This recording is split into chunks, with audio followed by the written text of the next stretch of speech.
అజయ్ రా.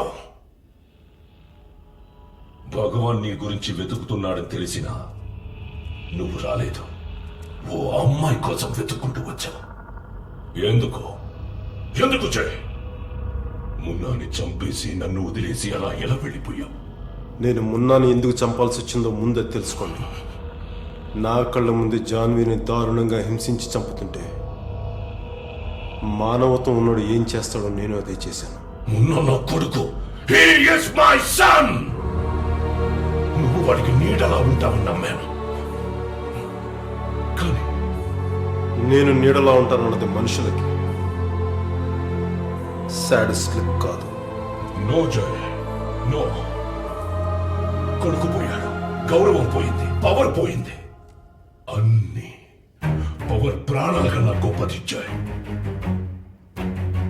కొడుకు పోయాడన్న బాధలో ఉంటారనుకున్నాను, కానీ పవర్ పోయిందని బాధపడుతున్నాను. నో జయ్. దాదా, సమస్య మీకు నాకు మధ్య. సంజయ్ వదిలేయండి. ఇప్పటిదాకా నేను కారణం లేకుండా ఎవరిని చంపలేదు. కారణం దొరికితే అది ఎవరైనా వదలలేదు. మీ పగ నా మీద. ఏ కారణం లేకుండా చోటుని చంపారు. ఇప్పుడు సంజయ్ని తీసుకొచ్చారు. నా జీవితంలో నాకు నానేవాళ్ళు ఎవరైనా మిగిలి ఉన్నారంటే అది సంధ్య. దయచేసి సంధ్యను వదిలేయండి. సంధ్య, పద.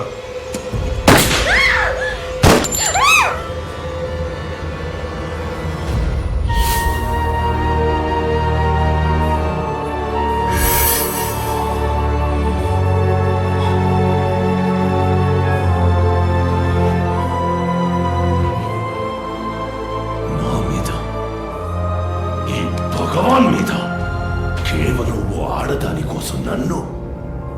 ఏముందిరా ఈ అమ్మాయిలో? జీవితం. నీకు జీవితం నేనిచ్చా. మీ అమ్మ చెల్లి పోయాక నడి రోడ్డు మీద దిక్కు తోచక ఏడుస్తున్న నీకు జీవితం నేనిచ్చా.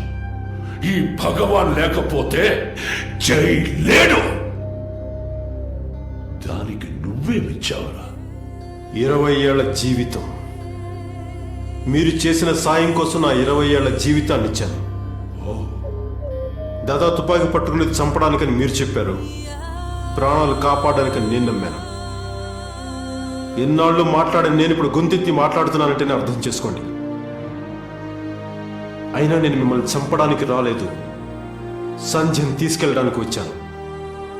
సంజయ్ని వదిలేయండి. దాదా, నన్ను చంపేలా చెయ్యకు. చంపేలా చెయ్యకు. నువ్వు భగవాన్తో మాట్లాడుతున్నావు. నువ్వు భగవాన్ బలంతో మాట్లాడుతున్నావు. బాధపడతావు జై.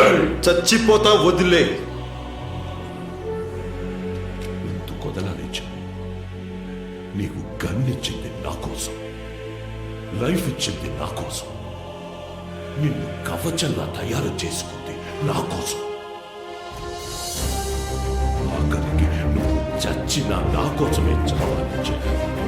నా కోసం అలాంటి నిన్ను నాకు కాకుండా చేసిందానే